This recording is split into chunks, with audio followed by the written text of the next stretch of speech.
2026 December లోపల Indian prime మినిస్టర్గా యోగి ఆదిత్యనాథ్ రావటం జరుగుతుంది. జై శ్రీరామ్. 2022 నుంచి 2025 అక్టోబర్ వరకు మొత్తం 19 ప్రెడిక్షన్స్ అనేవి నేను చెప్పినట్టు జరిగినాయి. అవన్నీ కింద డిస్క్రిప్షన్ లో ఇవ్వటం జరుగుతోంది.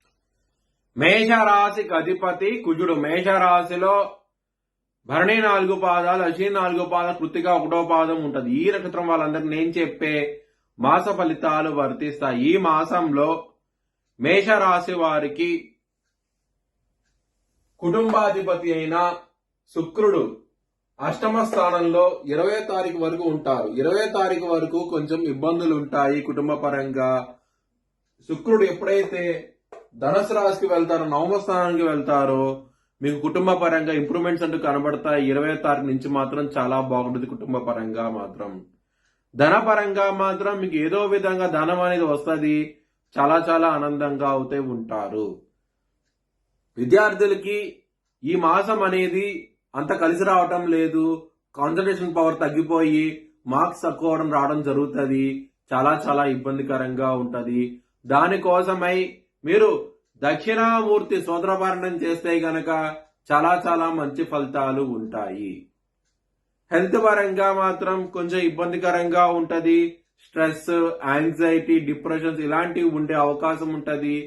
మీరు విష్ణు సహస్రం పారాయణం చేస్తే కనుక మంచి ఫలితాలు ఉంటాయి. ఈ మాసంలో శత్రువులు అనేవాళ్ళు చాలా అధికంగా ఉంటారు. ఇక్కడ 12వ స్థానంలో శని భగవాన్ ఉన్నారు. శని గారి దృష్టి 6వ స్థానాన్ని చూస్తారు. రుణ, రోగ, శత్రుస్థానాన్ని చూస్తుంటారు. మరియు కుజుడు ఇక్కడ శనిని చూస్తుంటాడు. 4వ దృష్టిలో శని కుజుడు చూస్తూ ఉంటారు.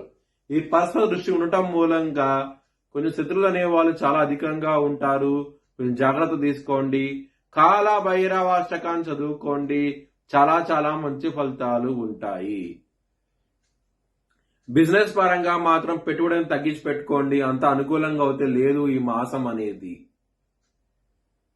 వృత్తి పరంగా మాత్రం మీకు చాలా చాలా ఇబ్బందికరంగా ఉంటది. దశమాధిపతి అయిన శని 12వ స్థానంలో ఉండి కుజుడు దృష్టి శని దృష్టి కుజుడి మీద ఉండటం మూలంగా, దశమాధిపతి మీద ఉండటం మూలంగా మీకు వృత్తి పరంగా మాత్రం కొంచెం యుద్ధం వాతావరణం అయితే ఉంటది. గొడవలు ఉంటాయి. పాలిటిక్స్ అనే ప్లే అవడం జరుగుతుంది. గ్రోత్ పరంగా తక్కువగా ఉంటది. ఇలాంటివన్నీ ఉంటాయి కాబట్టి మీరు శనికి తైలాభిషేకం చేయించండి. మాసంలో చాలా చాలా మంచి ఫలితాలు ఉంటాయి. మ్యారేజ్ పరంగా మాత్రం ఇక్కడ సప్తమాధిపతి అయిన శుక్రుడు అష్టమ స్థానంలో ఉన్నారు. 20వ తారీఖు వరకు అష్ట కష్టాలుంటూ ఉంటది మ్యారేజ్ పరంగా. ఎప్పుడైతే శుక్రుడు ఆయన నవమ స్థానానికి వెళ్తారో మీకు మ్యారేజ్ పరంగా ఇంప్రూవ్మెంట్స్ అంటూ కనబడతాయి. చాలా చాలా ఆనందంగా ఉంటారు. లవర్స్ కి మాత్రం మీకు చాలా బాగుంటది. 16 డిసెంబర్ తర్వాత నుంచి మాత్రం చాలా చాలా ఆనందంగా ఉంటారు. ఇక్కడ పంచమాధిపతి అయిన సూర్యుడు ఇక్కడ అష్టమ స్థానంలో ఉన్నారు కాబట్టి అష్ట కష్టాలంటూ ఉంటాయి. 16వ తారీఖు నుంచి ఎప్పుడైతే సూర్యుడు నవమ స్థానానికి వెళ్తారో, ధనుసు రాశికి వెళ్తారో మీకు చాలా చాలా బాగుంటది. చాలా ఆనందంగా అవుతూ ఉంటారు. మీ భవిష్యత్ వివరాల కోసమై హెచ్ఎల్ఎన్ జ్యోతిష్యాలను సంప్రదించండి. Please like, share and subscribe my channel.